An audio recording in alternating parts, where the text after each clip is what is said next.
Jail में किसी से मुलाकात नहीं होती थी, फोन करने की भी मुझे इजाजत नहीं थी। 2 साल ये और 3 साल पहले, 5 साल तो मैं बिल्कुल आउट ऑफ टच रहा, जानता ही नहीं बाहर की दुनिया है क्या। 23 महीने की लंबी कैद, सलाखों के पीछे गुजरी 700 से ज्यादा रातें और अब रिहाई।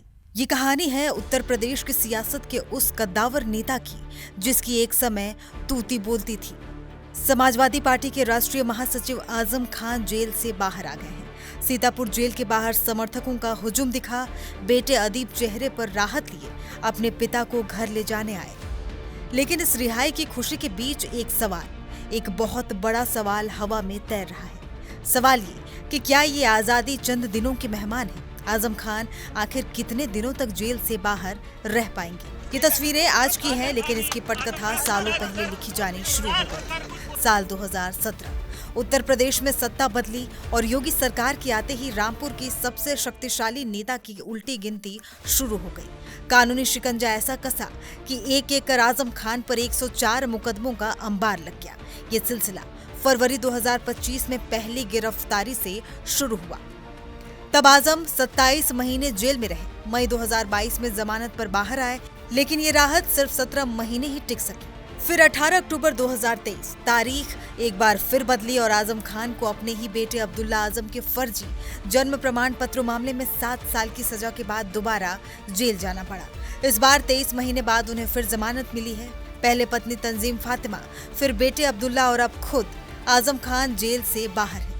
लेकिन उनके सिर पर लटक रही कानूनी तलवारें अब भी म्यान में नहीं है। तो सवाल वही है कि आजम खान कितने दिन बाहर रहेंगे? हालांकि इसका जवाब छिपा है उन 80 से ज्यादा मुकदमों में जो अभी भी अलग अलग अदालतों में चल रहे हैं। इनमें 59 मामले मजिस्ट्रेट कोर्ट में पेंडिंग हैं, 19 मामले सेशन कोर्ट में सुनवाई का इंतजार कर रहे हैं और 3 मामले जिला अदालत में हैं।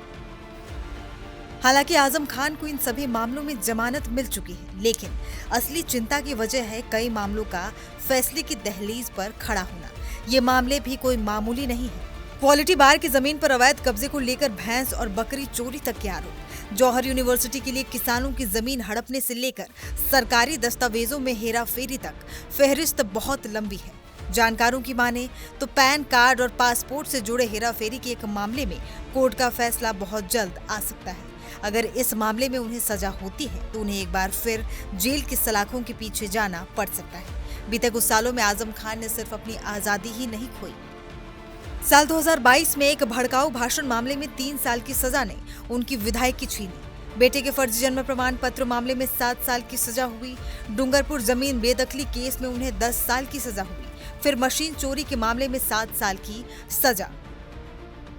ये सजाएं बताती हैं कि कानून की नजर में उनके खिलाफ लगे आरोप कितने गंभीर हैं। आजम खान की ये रिहाई एक कानूनी अल्प विराम की तरह है, पूर्ण विराम की तरह नहीं। उनके पूरे परिवार पर 225 के करीब मामले दर्ज हैं, जिनमें से अभी सिर्फ 12 पर ही फैसला आया है। वो आजाद तो हैं, लेकिन कानूनी चक्रव्यूह से बाहर नहीं। हर अगली तारीख, हर अगला फैसला उनकी तकदीर तय करेगा। रामपुर की सियासत का ये खान अब सियासी वजूद और अपनी आजादी की सबसे मुश्किल लड़ाई लड़ रहा है। अब देखना होगा कि उनकी ये रिहाई कितने दिनों की है या फिर जेल का दरवाजा एक बार फिर उनका इंतजार कर रहा है।